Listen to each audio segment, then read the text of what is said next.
In Scanners 2, a corrupt police officer works with a scientist to force scanners to use their telekinetic powers for their own nefarious purpose.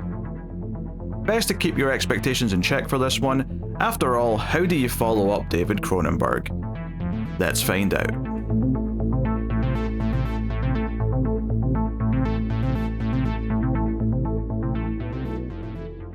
Welcome everyone to the Atomic Cinema Experiment. I am Peter, and joining me as always is David. I come in peace. This is a science fiction movie podcast.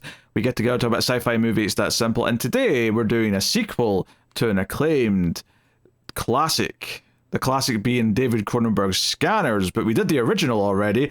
Today we're here to talk about Scanners 2: The New Order, which does not quite have the same acclaim as the original does, nor does the third one, which we'll get to in the near future. I feel like it has exactly the amount of acclaim I expect from a movie that's released from a different director and completely different people, and a decade after the original. Yeah, it's a whole decade later. It's 1991 this came out, which is surprisingly... it's a surprising gap. Normally, I think if you have a... I don't know if this is technically direct-to-video or if it's just because I mean, I was going to say it's a Canadian movie, but the first one technically was also a Canadian movie because Cronenberg is Mr. Canada, of course. But they do pretend it's the US though, because at one point the main character says he's from Vermont, and I'm like, this is definitely Canada, and you're definitely Canadian. So more on that later. But yeah, Scanners 2 contains a story. Obviously, it's a whole thing where a bunch of people have got telekinetic and telepathic abilities because of a drug that a bunch of pregnant women took decades ago. Also, because, well, okay, I was about to say something that was maybe a bit of a spoiler. I'll keep it locked in. I'll just say I've got reasons to believe that technically this movie must be set in around 2002, but that's more for later.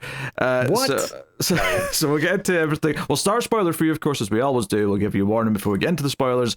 And if you're enjoying the show on YouTube, please do hit the like button. Helps out a bunch if you do. And you can support us financially over in Patreon or via YouTube membership and get bonus stuff. But I'll tell you more about that at the end of the episode. So yes, I don't think anyone's hotly anticipating a discussion of Scanners 2, but, for completion's sake, I think it's worth doing the sequels.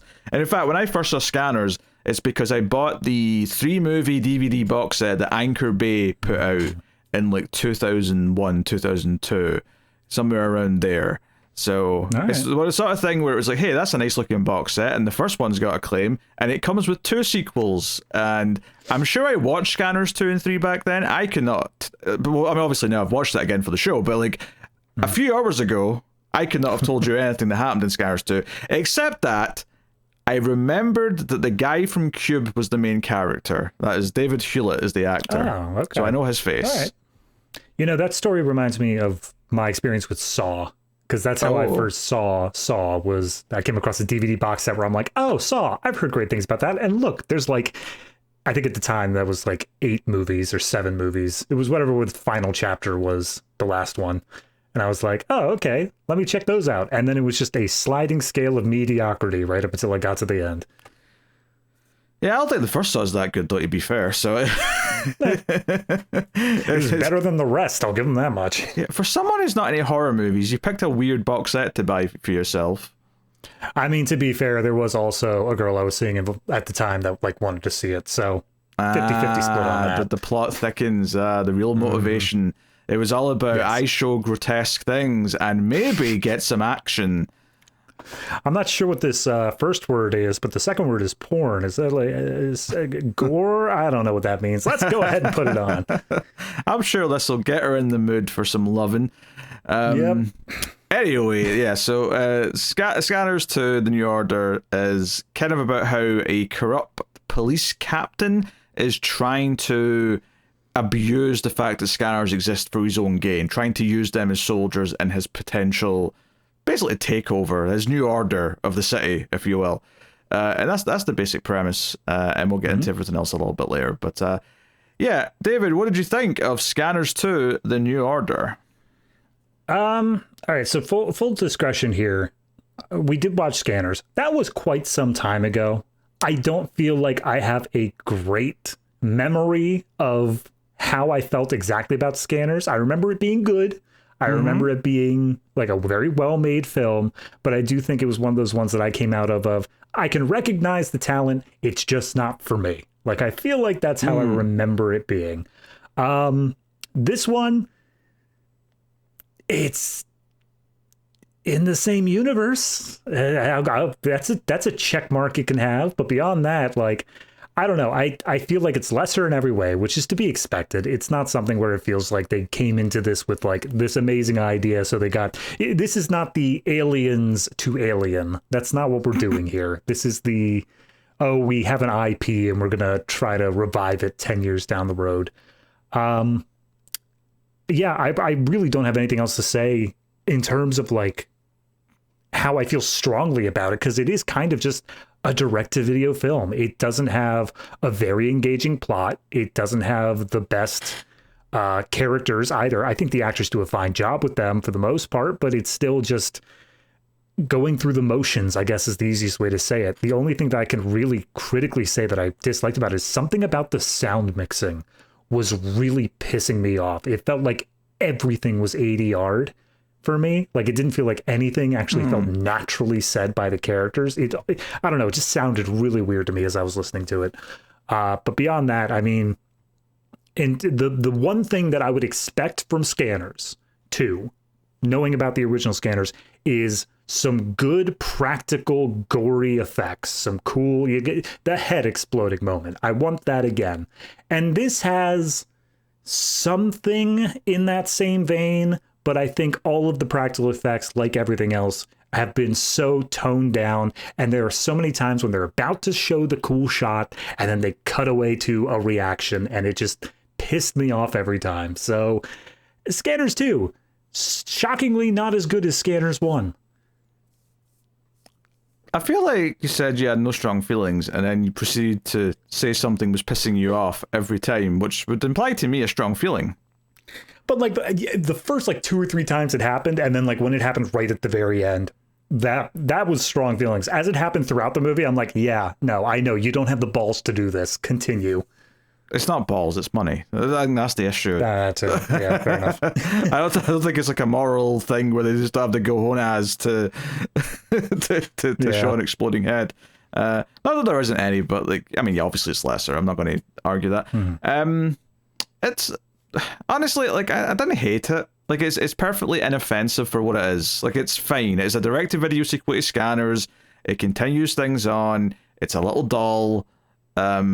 You know, I genuinely have no strong feelings. I'm not going to sideswipe you here and act all pissed off in a second like David did. I just genuinely don't really have any strong feelings about it for the most part. It was kind of like, just, it was on. You know, I was a little bit bored. It got to the end. It kind of like, but I mean, to be nice enough to it, generally speaking, in the ideas that it was doing, I thought that it made it clear what the story was. It went through the beats it needed to go through, and it got to the end, and it seemed to pay off those beats. I'm not saying there's nothing to nitpick throughout story-wise, but, you know, because sometimes you watch some of these direct-to-video sequels or a bad movie, and, like, things just don't add up, or, like, they don't even know what their story is.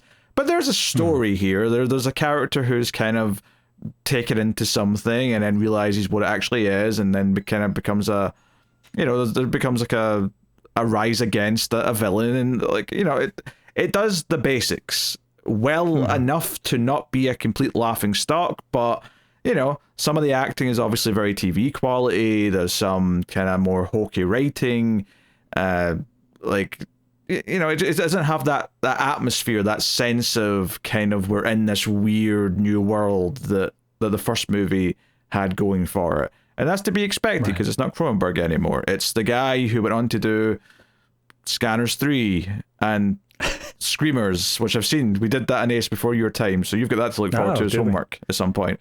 Oh, all right. I wish I would have known that. I would have done it for homework. I mean, I didn't know. Alan knew it because I clicked on his name like 5 minutes ago and saw Screamers. I went, oh, we did that. Okay, fair enough. So yeah, it's whatever. The only other actor that I kind of noticed in this is the scientist, not the cop, but the scientist who's like part of the people doing all this stuff. I think he's the dad of one of the characters from Freddy vs. Jason, which was about 10 years after this, 2003. I want to say that's the same actor as that guy, but I mean, that's a minor, like, connection. Yeah, I see him there. You're right. Yeah, nailed it. Congratulations. You brought up Freddy v. Jason. So, much like Universal Soldier 2 and 3, I feel like this isn't going to be a super long, in-depth discussion. If anything, though, I think we were more mad at that for being just mind-numbing. I think this is a little bit better than those, right? It's if we're to put it into a scale, it's a bit more competent and less kind of like embarrassing than the Universal Soldier direct-to-TV sequels. Right, and I also think that it's Universal Soldier had, especially in the first one, so much of its lore locked down that with them just messing with it and trying to add and change stuff in the next two that follows it, it just feels messy. Scanners is such a generalized concept of like, you have these people with mental powers. What can they do? What do you want them to do? And so you can do a lot more with that as you expand forward. And they do introduce, as far as I'm aware, I may have forgotten something with the original Scanners, but they do introduce some new Scanners powers in this movie. Well, I wouldn't say it's new powers, but because they still kind of feel like they're a part of the same power set. It's just like, how can we use them in different ways, kind of thing. Right. You know, they're still mental powers. It's not like all of a sudden like they've got flames shooting out their arse or whatever, you know? It's all still very mental based, so it feels like a natural enough progression to what they could potentially do if such a person existed. So yeah, it's like, you know, like the main character David, his actor's name is David, but the character's name is also David, so it's a double David, right? Ooh. He he's got a love interest, for example, and I think that romance is like pretty thin, like it just kind of like immediately progresses. But to be fair, they also have okay chemistry. It didn't seem like, it's kind of in that weird place where it's not written that well, but it's also not that bad in terms of like, oh, these two people feel like they hate each other or they feel like they're disgusted by each other. No, they feel pleasant enough together. It's just not that deep. It's just whatever it is. Yeah. I had the hardest time throughout this movie because the actress who plays the love interest looked so familiar to me. And I looked through her filmography, and she's done nothing I've ever seen. So I don't know who I'm thinking of, but she just has that face. Oh, I don't know. There was actually at one point, the scientist character had like an assistant that I thought looked a lot like her. And it wasn't her, but there was at least one point where someone else who was a red shirt was like, she looks a lot like the girlfriend character. What's going on here? But I think it was just similar enough looking person that my mind was just crossing some wires. Yeah, I mean, obviously, it kind of avoids some potential things that could go down, like some avenues where we could get really into the, like, okay, David's a good person inherently, but, you know, could these scanners' powers corrupt him? And they never really play with that or do anything with it. They oh yeah, a character looks vaguely concerned for one moment, but then it's like, we'll just brush it away. It's fine. We won't worry about it anymore, because it's getting into like complex ideas that this movie's not equipped to write a story about and like deal with the inner, you know, the morality of what to do, and like is it dangerous that these people even exist, and so on and so on. It's got a villain, it's got a hero, it wants to be simple and just go with it. Yeah, the previous movie was like modern day X-Men stories where it's like, you know, Magneto may have a point with all the stuff he's doing. This is early X-Men where it's like, nah, screw that guy. He's evil for evil's sake. Yeah. Which is, you know, doesn't necessarily make for a terrible movie, but it does mean that it's less interesting, if nothing else. Less nuanced. Less nuanced. I love the word nuance. Nuance is such a good word. It separates the chaff from the Zack Snyder. I would argue that Zack Snyder is a chaff as well, but fair. I don't know. I my mind went to Zack Snyder because of all the wheat scenes in Rebel Moon. Part 1 and 2. No, I got you. I just associate him with chaff and wheat now. Yeah, that's fair. What separates the wheat from the chaff? I don't know, but Zack Snyder's swimming in it. What separates them? A slow motion sequence that takes 5 minutes. All right, so I think we'll just say spoilers, because I really don't know what else we'd even talk about. It's not like we don't have any strong opinions about the movies, so that's just... Yeah, I guess before we do spoilers, though, you didn't really comment. Did you not have a problem with the audio at all? Because that was... you usually tune into the audio a lot more than me, and it didn't seem to bother you? Nothing that I noticed. I did notice that it had kind of a weird...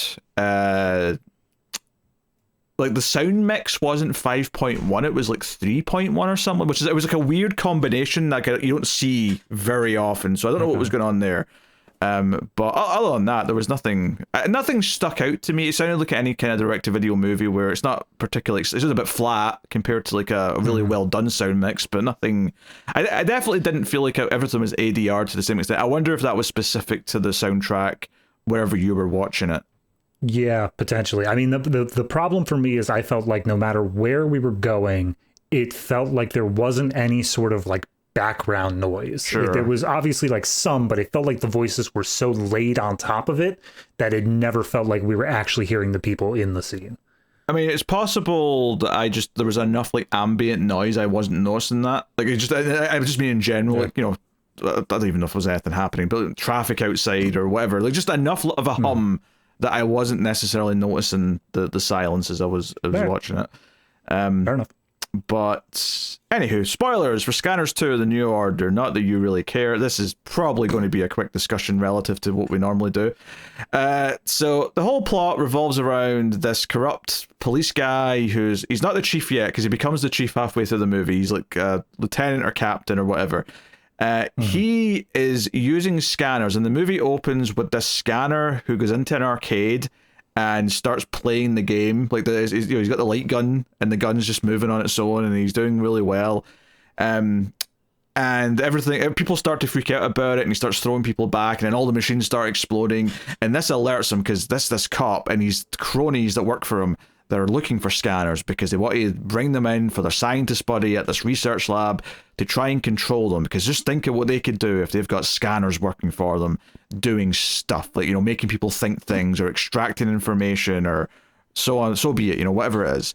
So yeah, it's a lot less about the telekinesis. It's more about the like, no, we're gonna have a spy network that can read minds and influence decisions. Do you know what's so funny though is the very first thing we see, the first ability we see be used is telekinesis.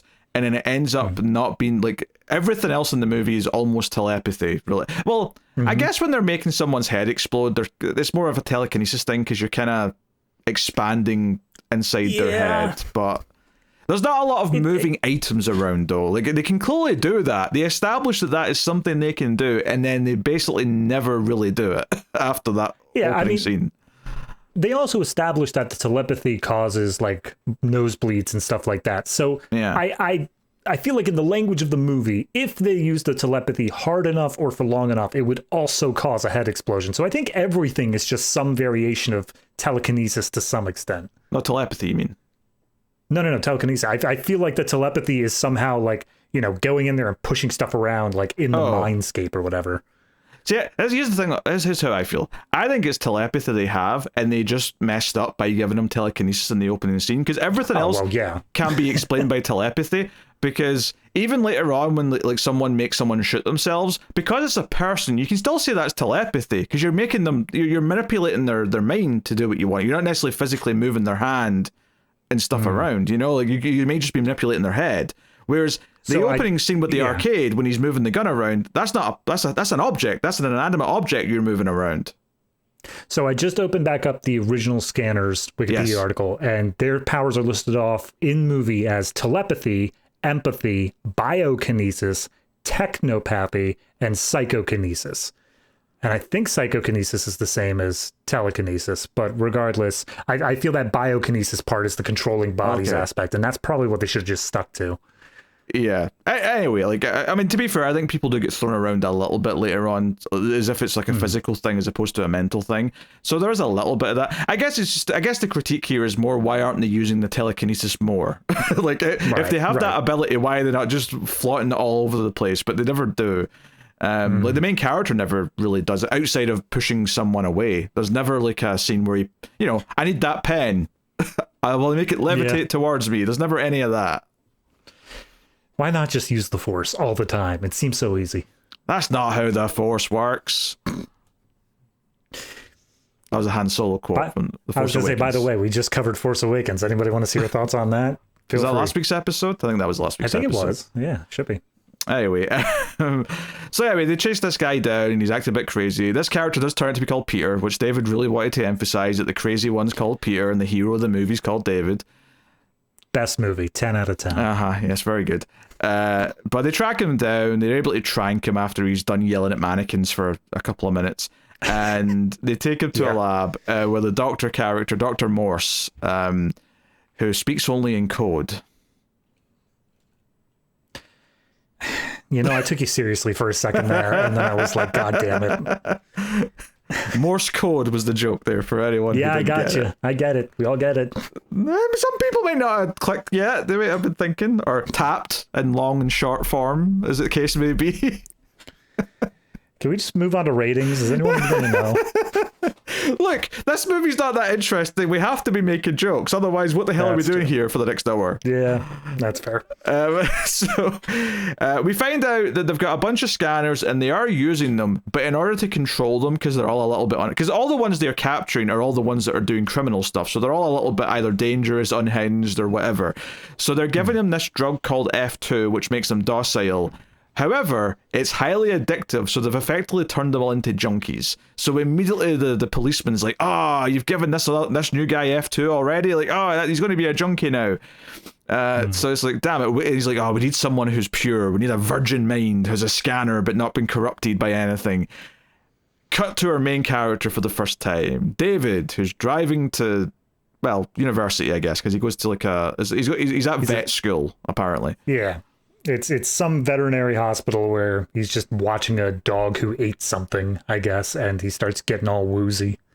Yeah, he's late for surgery, but then his telepathy, which he doesn't really understand fully yet necessarily, starts like going into overdrive because he's surrounded by people, and he gets a headache, so he leaves. And afterwards, the other girl in the class, Alice, starts flirting with him, and he's like, "You have no friends in the city? I could be your friend, David." This is basically David's wet dream, I'm sure. It's just a woman coming up to him and being like, "I'll be your friend, David." That's where I saw her. My dreams, of course. How could I forget? And someone who's this forward.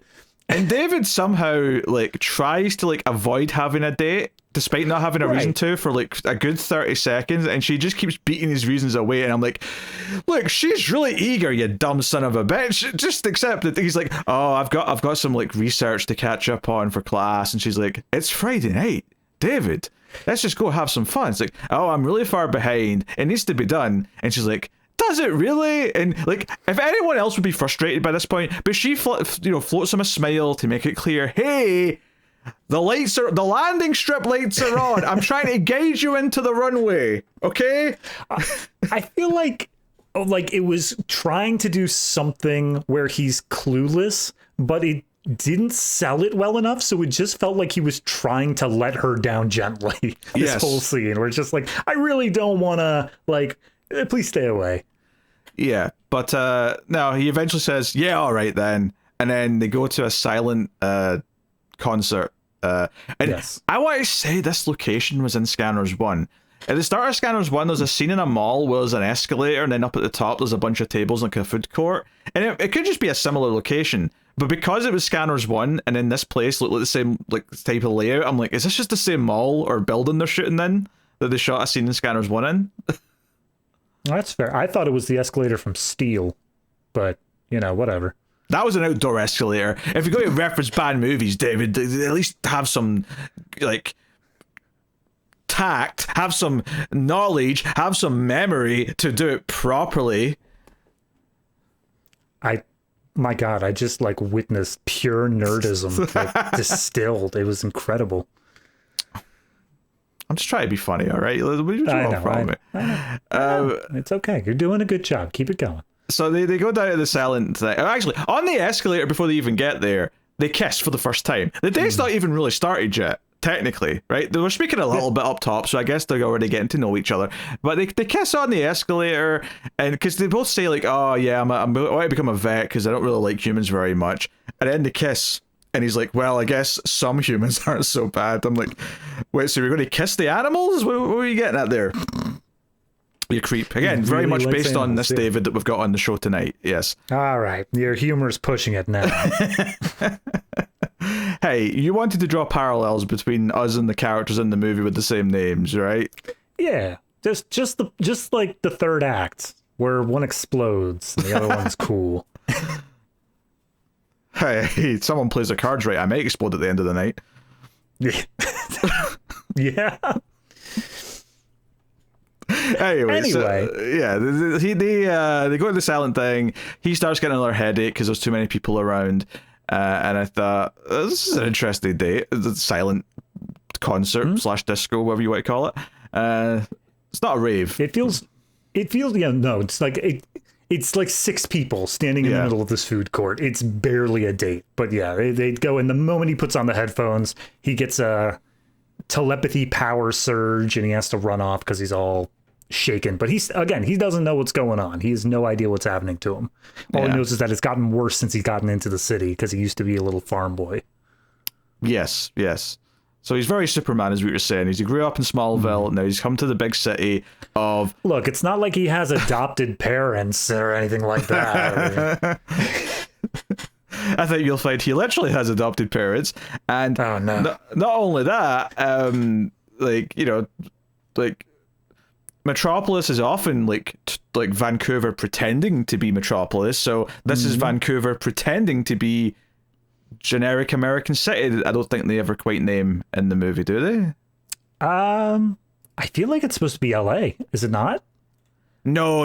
It's definitely not LA. One, because the climate doesn't make any sense, but two, because later on in the movie, the cop character says New York and LA are already dead, but we can save this city. So he specifically points out that it's not LA or New York. All right, fair enough. Yeah, I don't think they name it then.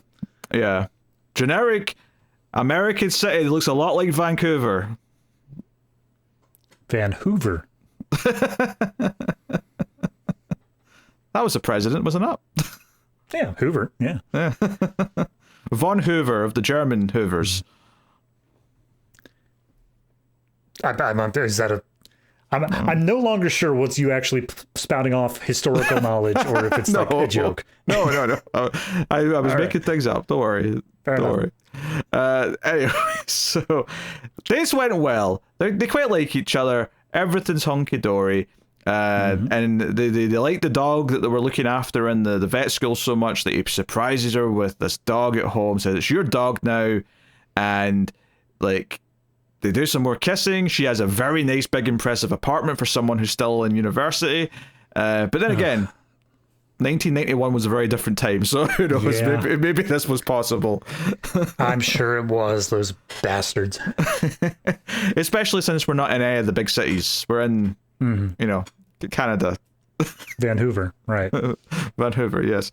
So anyway, the whole inciting thing that gets them involved in the plot, though, is that they go to the store because she needs to pick up some stuff. There is a subplot here that's been mentioned a couple times of some kids that died because some milk was poisoned, so they're not selling any milk. More on that in a bit.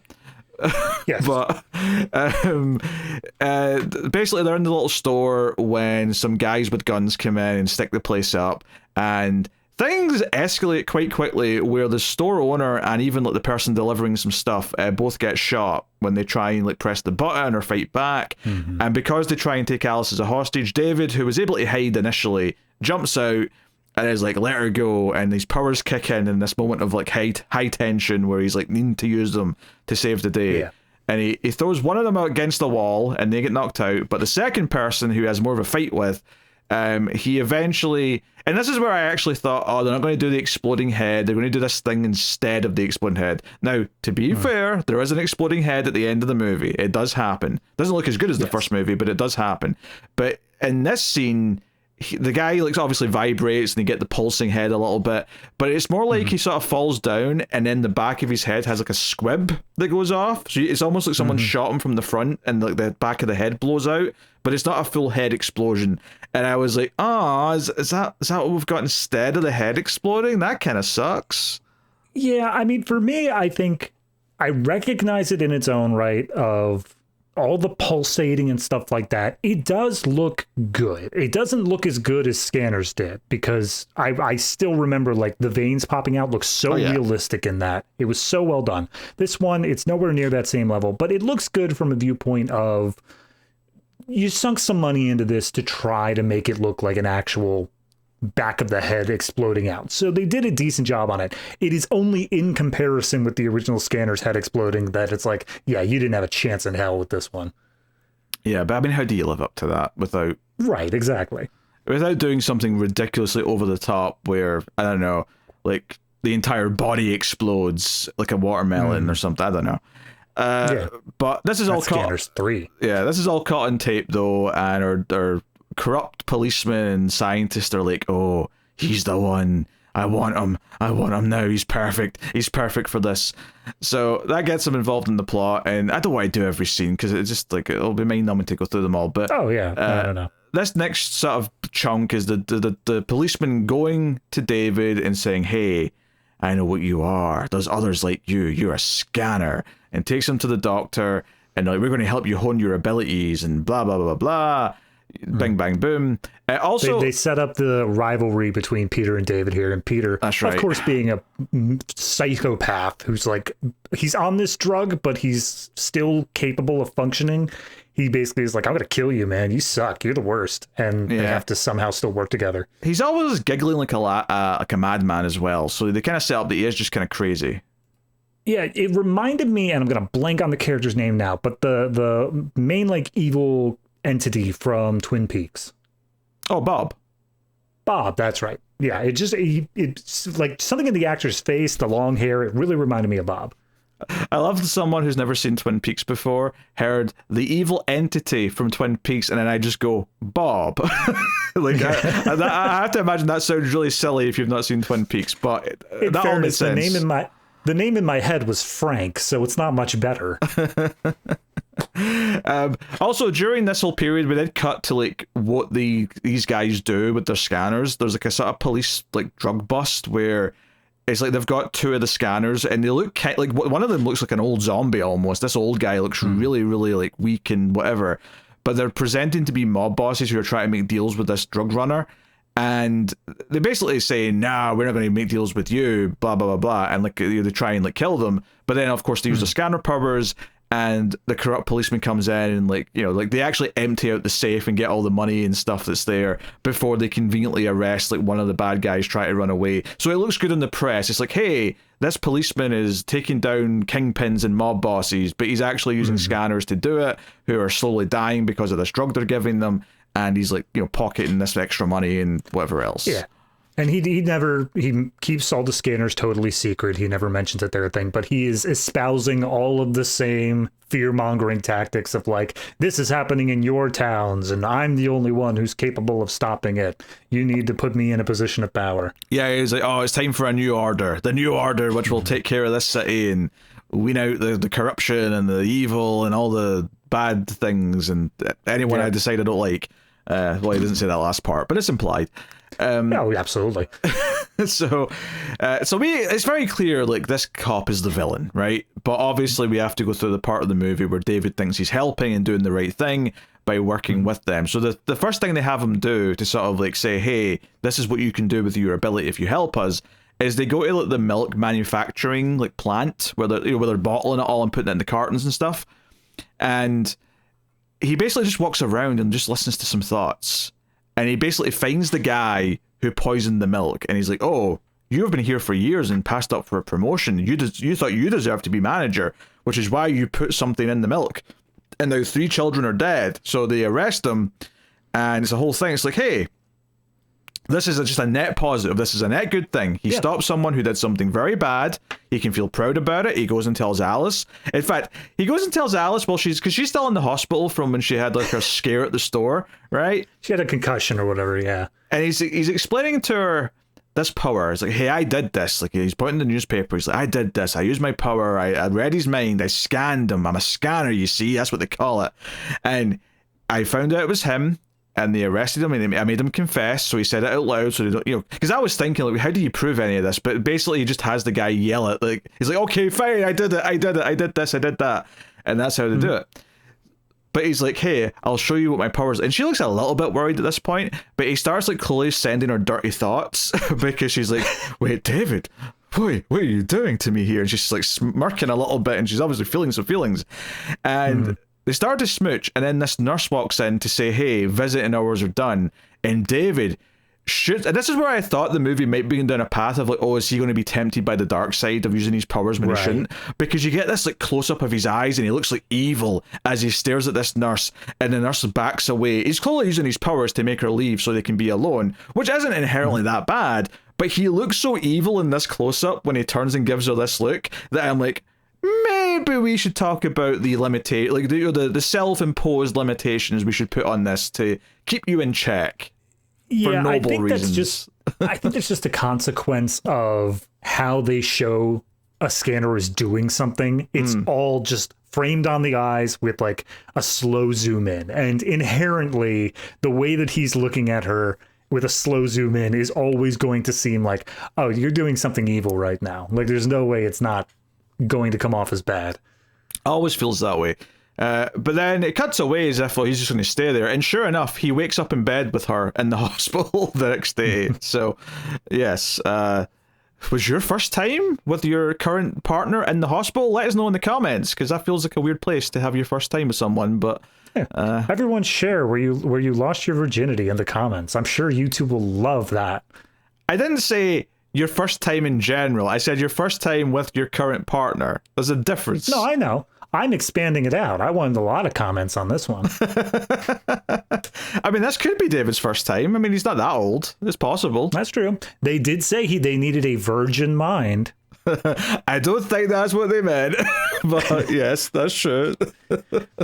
There's just a tiny little sequence here where the someone who is going to investigate the corrupt police chief, or not chief, but the captain or whatever, gets killed by Pete. He just turns around the gun on him and does that. Well, doesn't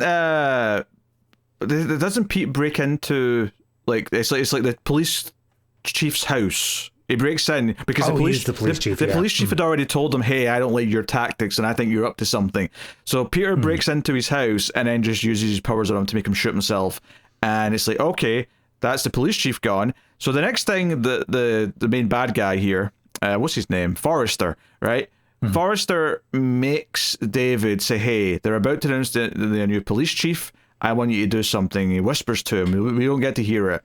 But basically what he does is that he uses his powers to make the mayor not say the person she's actually picked to be the new police chief. She then instead says Forrester's name, and everyone's shocked, including the guy who thought he was getting the job. And Forrester stands up and is like, yes, I'm police chief now.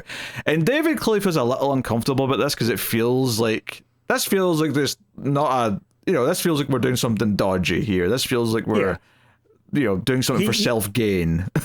He puts out like, wait a minute, this isn't right. She was elected. She's not like a criminal or anything like that. But then he phrases it in the way of like, if he gets in charge, if this new guy gets in charge, he's not going to see things our way. He's going to shut it down and think of all the bad people who will get away because of that. This is the morally right thing to do. So then David, feeling a little bit weird about this, runs into Peter, and Peter laughs and says, oh, you know what he's doing, right? He's using us for his own good, and like basically says, yeah, we're working for the evil team, and I love it. and David's like, that's not true. You're crazy. He's like, I am crazy, but everything I'm saying is accurate. And I'm like, that's also an accurate statement, so fair play. It's a good line. I will say structure-wise, I really like how they make his first outing like zero negative sides. Like it is, you caught a killer. Yeah. It is absolutely agreed upon that is the right thing to do across the board. No shades of gray. Yeah, exactly. I also like the idea of them moving into this second thing and saying, okay, you're not doing something inherently evil yet, but you are influencing public like perception. You're doing things that are a little bit more gray, with the understanding that you're trying to do the right thing in the end. Even if you're being misled, he at least thinks he's doing that.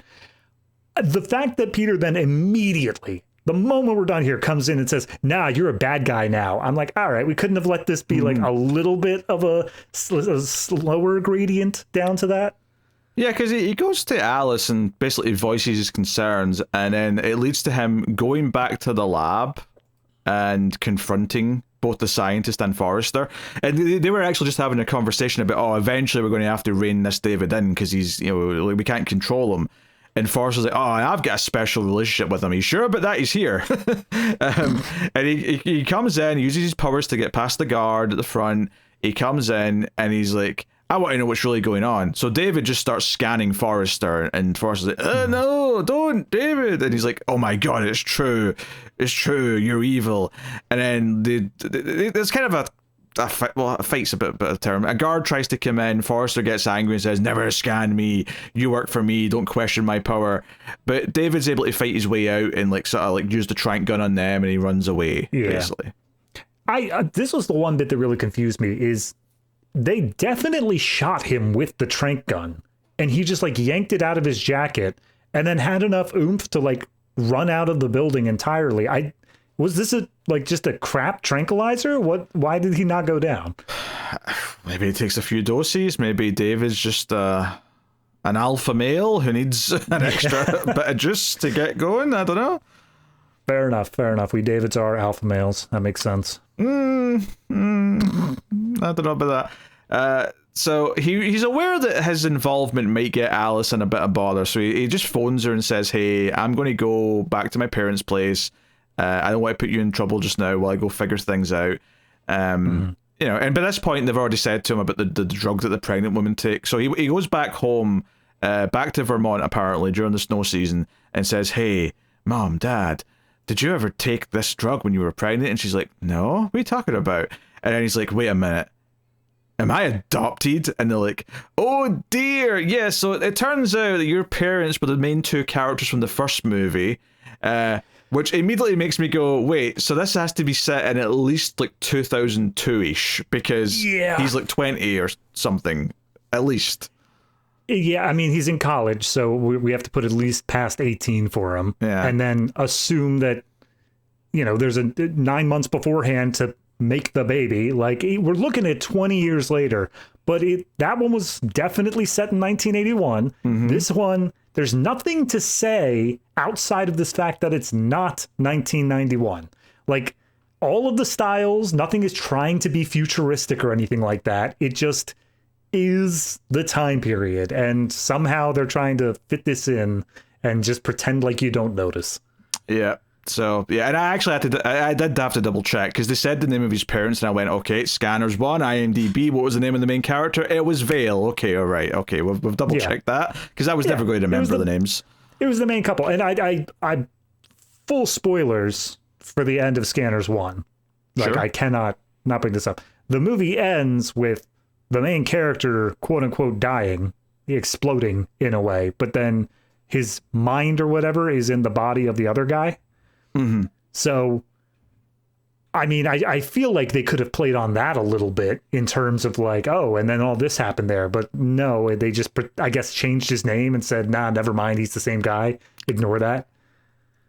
Yeah, I guess. Or they're just conveniently ignoring that part for the sake of sequel stuff. I don't know.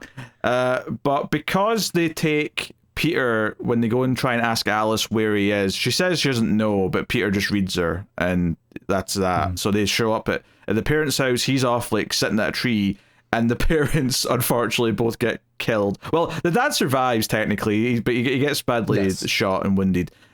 Whereas Peter goes upstairs to the mum, who's trying to phone the police, and grabs the phone after she's dialed it. So there's an operator hearing what's happening. She hears the gunshot, and then Peter just holds the phone up to his ear and says, "She can't talk to you right now." It puts the phone down. That's pretty spot on, actually. Yeah, that's almost exactly how he says it. This was the bit that I was like, okay, movie, you've got me. I like this fact that, he's not safe anywhere. He's only going to have the ability to go back. He has to face against this. He has to own up to it. What's going to happen?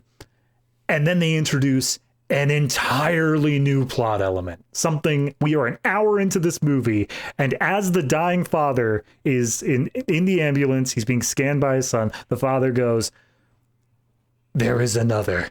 There's an older you have sister." A sister. And I'm like, oh, okay, sure. Let's just throw that in for no reason. Hold on. Which does mean it has to be at least 20 years now, because they didn't have a daughter yet in the first movie either. So they had to have had her, and then, assuming they got pregnant, like, they get back from the hospital, you ready for another round, baby? Like, pumped her with another seed. And then, so at the very least, it's 18 months after the first movie he was born. That is the absolute earliest he could be born. I think we just have to accept that this is, I mean, you know what? To be fair, obviously they don't make any reference to it, but this police captain being all like, oh, security and safety, blah, blah, blah, all that stuff. You could say this has to take place after 2001 because that's really where that mentality like really took off. You cannot give the movie credit for predicting the mental place of America after 9/11. I'm not going to give them credit for it, but it's going to be my headcanon. Okay, all right, fine. I guess we'll go with that.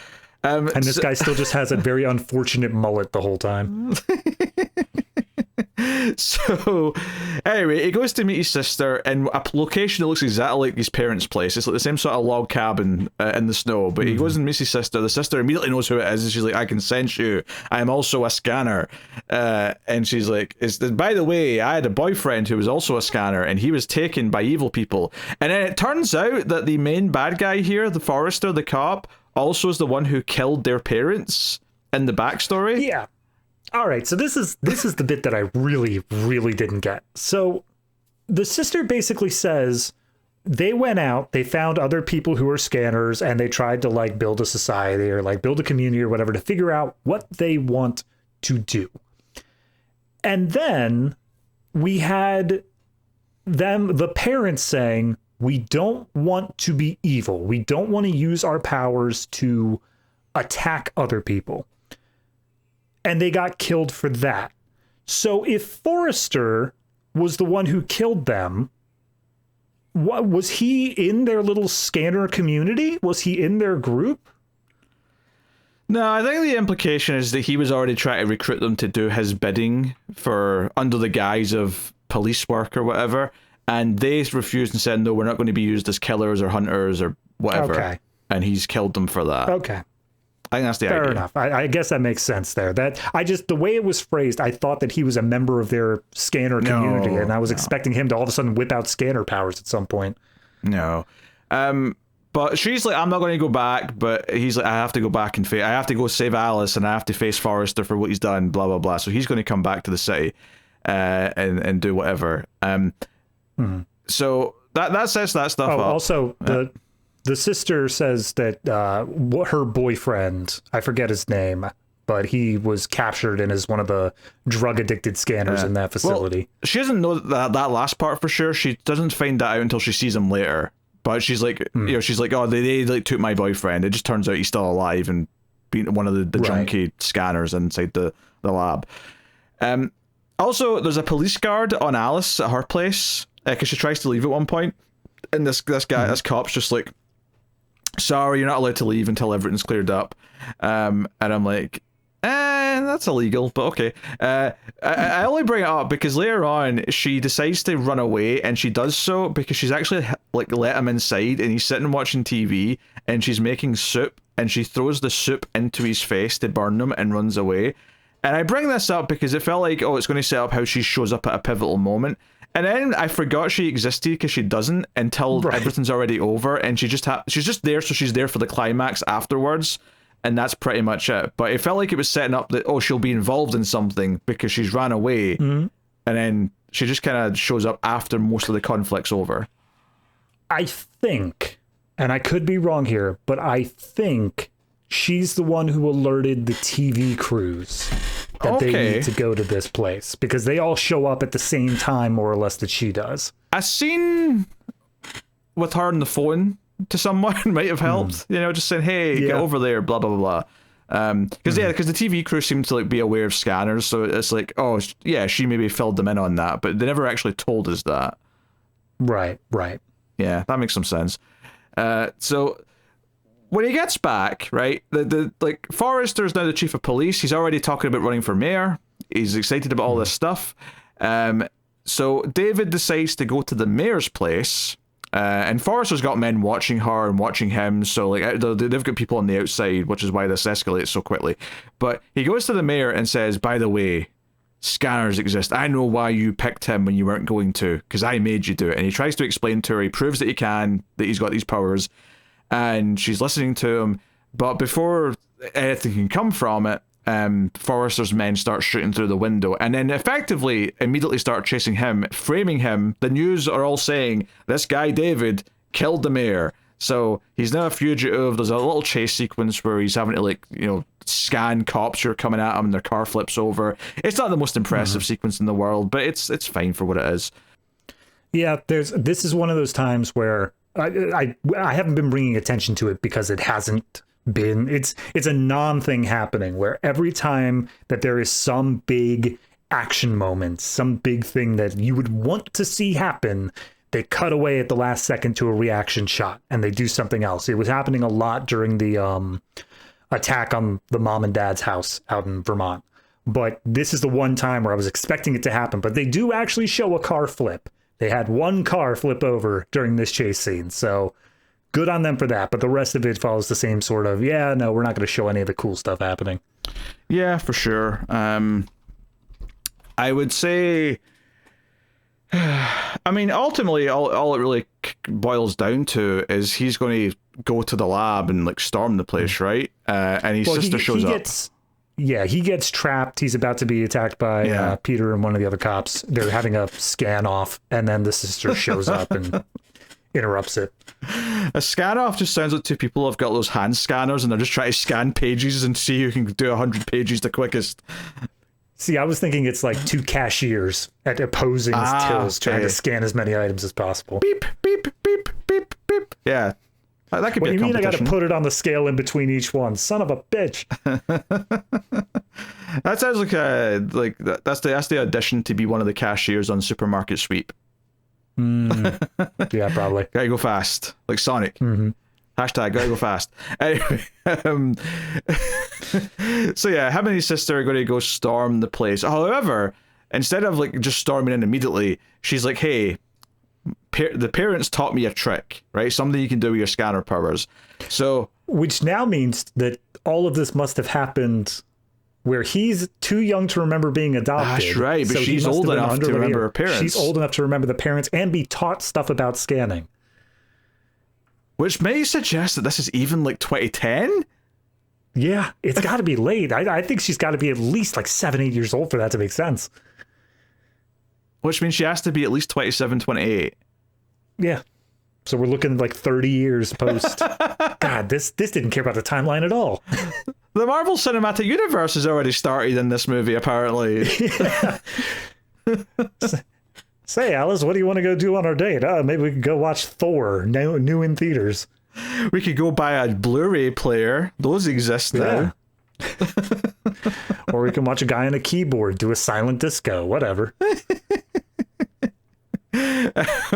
So anyway, she shows him this trick where it's like, hey, scan me, but scan me lately, like very lately, and really soft touch. And basically what she teaches him is that if you scan someone lately, one, they won't know you're doing it, because usually when he scans someone, they instantly feel pain, so they know someone's doing it. But if you do it lately, you can do it stealthily.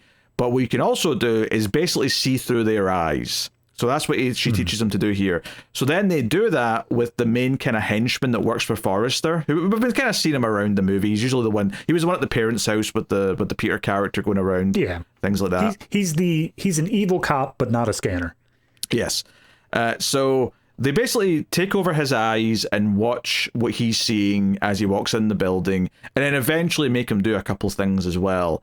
Actually, when he's going around and he sees the boyfriend of Julie, the sister, in the sort of cell where all the scanners that are junkies are all being kept. Eventually, though, Peter is walking around. And this is the weird thing, is that all the other scanners clearly hate being here, and they're very much like held under lock and key. Whereas Peter apparently just seems to quite like working for the bad guys, because they're just letting him wander around, and he's quite enthusiastic about it. He seems quite pleased about the whole affair. But he's like, wait a minute, is that you in there, David? And it's actually this corrupt cop who gets his head exploded by Peter here. So that's a fun pop. Yeah, no, it's a fine head explosion. It just doesn't stand up. Like, it's good on its own right. I'm glad that they recognized this was the big moment from the first one, and as much as we're following on from that, we do need to at least echo that. We need to call back to it. I think I would feel let down if there weren't a head explosion. So good on them that they did it in a way that felt organic to the script. It didn't feel like it was just ham-fisted in there. And they did their best with the special effect as they could. And it wasn't bad. It just doesn't have the same budget. For sure. So then, of course, they do actually just storm the building, like physically. They just go in. Want to interrupt because we skipped over a sequence, which is the sister. They come across Dr. Morse inside of the guy's body. And she's so pissed off at Dr. Morse because he's the one who did all the experiments and took the boyfriend and all that stuff, that they force him telekinetically over to... Hold on. I want to point out something here. If you're going to store a bunch of syringes with a very addictive narcotic... I mean, it doesn't really matter what's in them, but if you're going to store a bunch of syringes with an active drug inside them, would you store them all needle pointing up with no caps on? Oh, not only that, I would store them at like waist height so that way I could stumble over onto them very easily. Which is, of course, what happens. They force this guy. But here's the thing, and this is where I really, like, it pissed me off with their lack of commitment to like some of the stuff, is that they show this cutting back and forth, zooming in on how sharp and how many needles there are, how the all the drugs inside of them are this super addictive drug, and they show him slowly easing down, and it's just like, oh god, here it is, we're gonna see this shot of all these needles piercing the flesh. And I hate that. Like, the needle stuff, like, it gets me in a way. But them not showing it, them just showing a behind the back shot and him just laying down on it gently, I felt so ripped off. I was like, look, I get I don't even want this to begin with, but come on, commit to the body horror. Yeah, who edited this, Connor? I guess. Because he hates needles. He would have cut it like this. I actually thought of him as soon as it happened. I was like, oh yeah, he would have hated that. I guess at least they show a few of them sticking out of his stomach when he sort of stands back up. But, you know. Yeah. He just kind of starts giggling, and that's kind of him. Like, he's out of the... He giggles, and then something like his face looks like it goes full Palpatine of like melting away, and then it just falls. Yeah. Eventually, you know, Forrester shows up with like the cavalry and tries to come in and get to David and that. The whole thing though is like, obviously there's some sci-fighting. The big thing really where the big defeat of Peter, right? So I guess that comes first, yes. Which is they get to the room with all the other scanners, and David and that want to free them. So they're like, hey, you don't have to be here anymore. It's a whole thing. And Peter shows up, and again, he's still pro-villain for some reason, even though he could just walk away. But he starts having a side battle with David, and it's like going backwards and forwards. David's not looking too hot. But then all of the other scanners in the room start like helping David. So they sort of circle Peter, and he starts to really kind of feel pain and look around the room, and we get all these like close-ups of all the eyes as they're taking him out. So he just kind of keeps going and going until he kind of, and he doesn't blow up like the heads do on the other normal people. He kind of like mummifies effectively by the time he drops to the floor. Yeah, it's clearly a special effect. It's clearly, or a practical effect to some extent. It looks good. I think I care less about this practical effect of like how it looks, and more I really like how the actor portrayed this, because he's a very physical, very over the top doing it. It felt very visceral the way it was happening, even if the end is literally just, oh, and now there's a mummified dead body in place of him. Yeah, and obviously like the Forrester outside, the press are showing up, and he's like, you can't be in here, there's a dangerous scanner, the man who killed the mayor's in here, and we're going to get him, blah blah blah. He's a deranged individual. But ultimately, you know, when the face-off happens, like, well, the girlfriend is there standing in the crowd, and that's right, yeah. He tries to turn the crowd, saying like, she's one of them, she's with the murderer, and that's where David shows back up and is just like, oh no, I'm not going to let you do that. Yeah, and he scans the shit out of him so that he eventually feels so much pain that he just starts confessing that he's behind everything. However, there's a sort of final hurrah moment for him where he tries to like aim a gun at Alice, and David kind of steps in and just like completely shuts it down to the point where he kind of like he's about to blow his head up scanner style, but he basically calms down at the last second and says no more killing. But by the time he does that, he's made his head like go so like wild and almost like into two that he's going to be deformed for the rest of his life because of this like almost scanner death. It's him and his sister both doing that jointly, but I absolutely love the dichotomy of that sequence because it's literally him saying, like, I'm about to ruin your life, I'm gonna blow up your head, and you see him just his face melting apart. It's horrific, it's body horror, and then he stops and he turns to the cameras and says, we all just want to live in peace. And I'm like, what the hell was that? No, you can't do that. Yeah, it's just very convenient that he got him to admit to like being behind the mayor's death and the chief of police's death, because it's like, oh, this all exonerates you, so we can just kind of have a happy ending where him and Alice are happy, smiling, and credits can They're roll. escaping. The sister is cuddling with the boyfriend down in the downstairs. They're going to be okay too. And we get one last little glimpse of them doing a mind link thing and just sharing a smile. Everyone made it.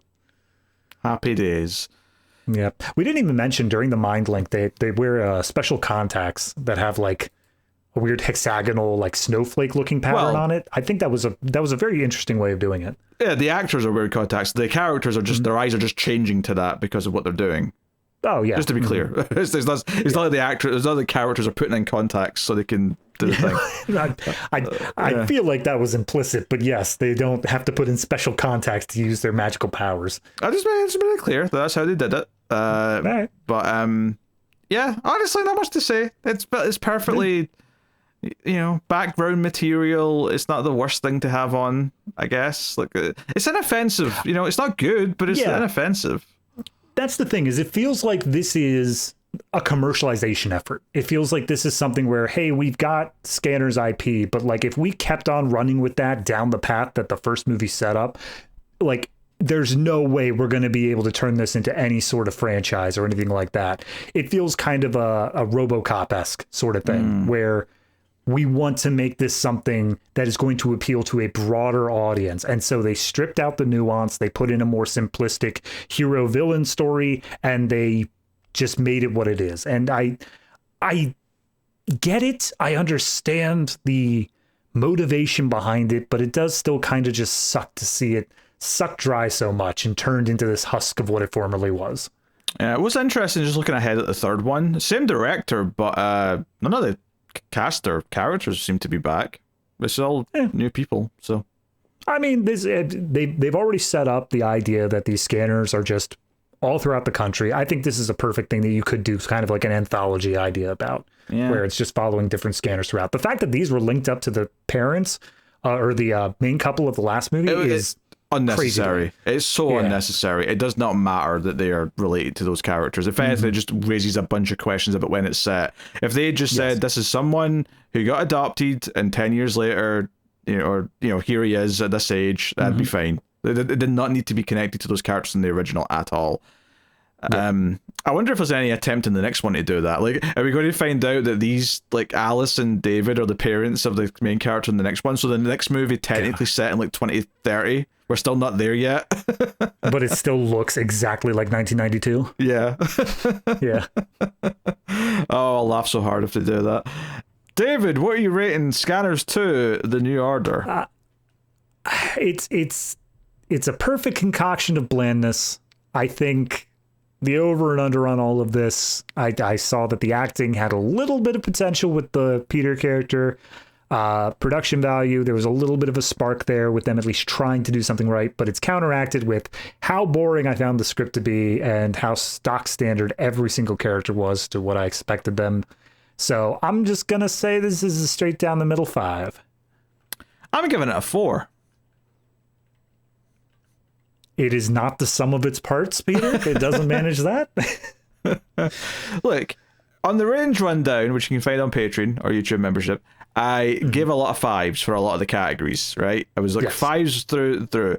However, I do think if you're getting nothing but 5s for every single category, that ultimately by the end, it's actually worse than a 5 because it's just so bland in every single way. I stand by that it's inoffensive. Don't get me wrong. I think it's a completely inoffensive thing for what it is, but I'm not going to say it's good. No, I mean, 4 out of 10. It exists.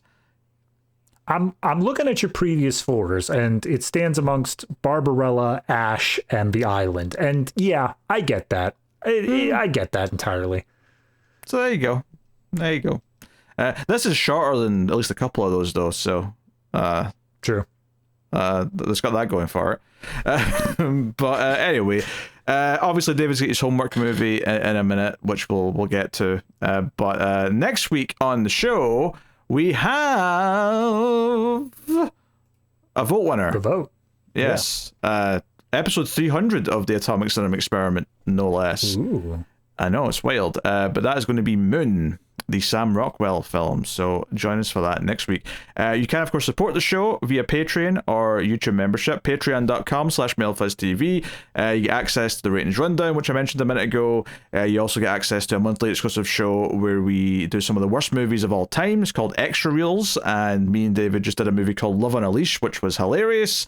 So if you want to hear us talk about that and a whole back catalogue of stuff, you can go do that over there. Plus there's bonuses for the other shows and things like that. So if you want to feel warm and fuzzy on the inside for help and keep the content coming, you can go do that. But that is that. So just to wrap up the show, nice and quickly, because we're recording late and I'm not at dinner yet. So David can be sharpish with his homework movie. Every week David goes back and watches a film that we did on the show before he joined, so he can catch up. Except last week when he was lazy, but he's back to it this week. What was your homework movie? Well, I'm going to sit here and I'm going to regale you for 30 minutes of my thought on this movie. I can cut any time I feel like. That's fair. Yeah, no, for absolutely no reason that I am able to share as of yet, I decided I wanted to go back and watch the 1953 War of the Worlds. It took me a second, but I'm like, oh, I know why you want to do that. Yep. So obviously War of the Worlds is kind of just in, at least I feel like it's in the public knowledge. It's one of those things where you know how the movie goes, even if you've never seen the movie. Like, it's one of those types. And I go into this, I'm watching it. It's kind of that, but I will say I am actually very impressed with the quality of the spaceships and the aliens as a whole. I think it's shocking to me that they managed to make it work so well, because all I've ever really seen is the still photos, and they look a bit lame in still photos. But when you see them interact with the other actors, you see how they make this stuff move around. It does have a campiness to it just because it is 1953, but I think it does a really good job of actually feeling like there is more practical effects than just things like miniatures. Like, it feels like they actually did build some full-scale stuff here, and perhaps they did. Maybe it was just that good, but like, I don't expect it from a 1953 movie. So on top of that, acting's pretty well done. Obviously the script is kind of a bit more of a, I'll say montage. It's a bit of just covering like a broader period of time, and they're just kind of filling in the gaps between the sequences they want to do.